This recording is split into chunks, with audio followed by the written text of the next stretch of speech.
गेल्या कित्येक वर्षापासून हीच परिस्थिती आहे। हा जो आहे रस्ता ओमकारनगर ग्लोबल शाळेकडे जाणारा रस्ता आहे।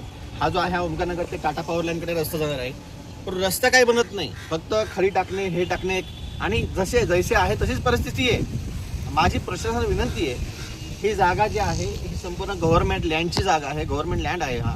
मग इथून जर गव्हर्नमेंट जागा देत नसेल तर काय म्हणावं। मी जे खाडे साहेब होते पहिलेचे वन विभागाचे त्यांनाही पत्र दिलं होतं।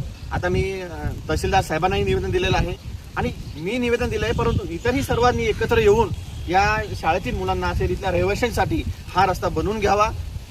आणि जे इतर आता हा जो रस्ता पुढे गेलेला आहे हा नॅशनल स्कूलच्या त्याही साईडला अशीच परिस्थिती आहे। जे रस्ते खराब आहेत ते रस्ते बनवून घ्यावेत। आणि आता गणपती बाप्पाचं आगमन होत आहे। आताच तुम्ही ऐकलं व्हिडिओच्या माध्यमातून की वक्रतुंड नगरचा महाराजा इथेच समोर बसतो। आता त्या राजाचंही आगमन तुम्ही अशामधून करणार आहात, हा प्रशासनाने सर्वांनी विचार करावा आणि ताबडतोब हा रस्ता बनवून द्यावा ही विनंती करतो।